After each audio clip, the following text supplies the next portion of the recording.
QDN E-News, Acknowledgement of Country.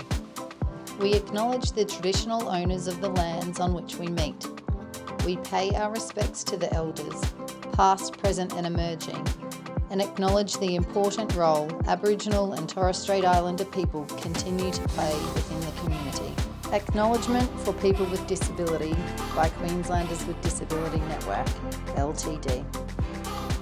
QDN also acknowledges people with disability who have come before us and died in institutional settings, as well as those who are still trapped in institutions or silenced by institutional practices.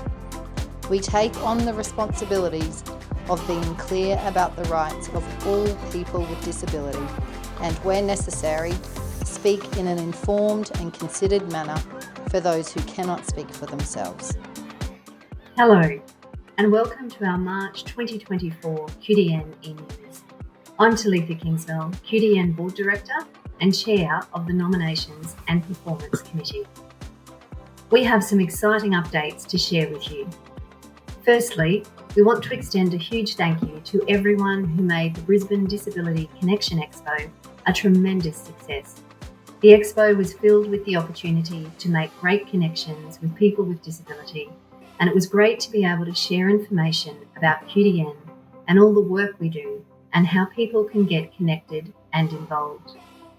A special shout out to Developing Australian Communities co-founder River Knight and his fantastic team for their unwavering support throughout the event.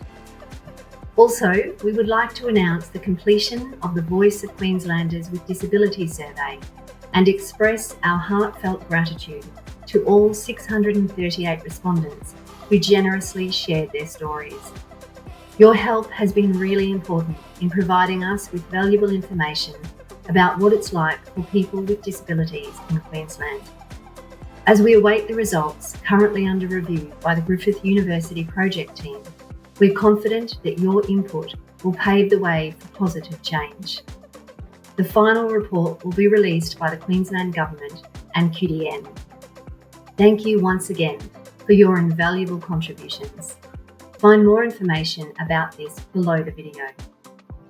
Next, QDN wants to congratulate Lara McRae, the recipient of the 2024 Nigel Webb Bursary. Lara will be embarking on a journey to share her experiences and insights with community leaders across various locations. We can't wait to share Lara's experiences with everyone shortly. QDN is proud to have been part of a co-design campaign with Queensland Health, a first of its kind.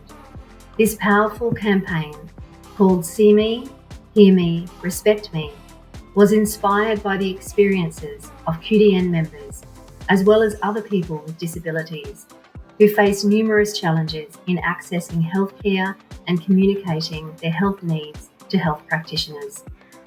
The campaign aims to empower individuals, especially healthcare practitioners and health staff, to understand and respect these needs, and to create a more inclusive and supportive community where people with disability are seen, heard, and respected. Follow the link in the e-news below to view the campaign. Our Emerging Leaders program for 2024 is off to an amazing start.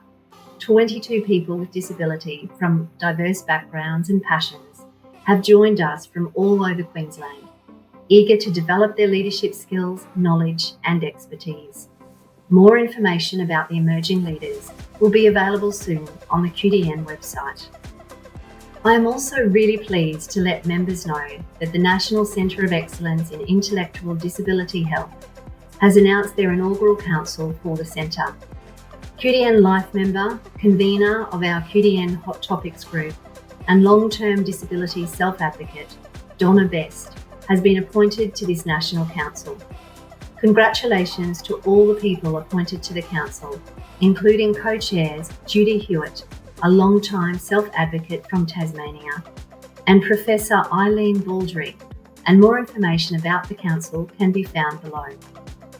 QDN is a member of the Consortium for the National Centre, which is a new major initiative supported by the Australian Government, Department of Health and Aged Care. Thank you to our QDN members who attended an online forum about the NDIS review. This was an opportunity for QDN members to come together to share their thoughts and feedback on NDIS review recommendations. Don't miss our upcoming Get Ready and Plan Ahead workshops happening all around Queensland. These workshops are designed to help people with disability plan for their support needs during emergencies. More information can be found below this video. Disability Reform Ministers have issued a joint statement on the Commonwealth, State and Territory responses to the Disability Royal Commission. The Ministers talked about the scale and complexity of the reform and the need to consult. Commonwealth, State and Territory Ministers have agreed all governments would respond by mid-2024, beyond the original deadline of 31st of March 2024. Information has been provided that Queensland will respond to the Disability Royal Commission recommendations for which it has sole responsibility by mid-2024. While this delay is disappointing, we hope that it will mean that they are able to ensure it links with the NDIS review reforms and that people with disability have an important seat at the table. The Australian Government is reforming disability standards to help make public transport more accessible. This is the first major reform to the transport standards since they were introduced over 20 years ago. The reforms aim to improve accessibility across the whole public transport journey, including the training of public transport staff to better meet the needs of people with disability. QDN members have been involved in this through consultations as well as over the past 20 years to advocate for change. So we look forward to continuing to be involved in this next phase to get the best outcomes for Queenslanders with disability. We strongly encourage QDN members who have had any experiences with being charged incorrectly by taxis, refused service, or have had issues with using their TSS card or cab charge to share their stories. The QDN policy team is collecting data to provide feedback. Please call or email us to share your story. Thanks for tuning in to the QDN e-News. If you have any questions about what we've covered, please get in touch with us on 1300 363 783 or email qdn@qdn.org.au.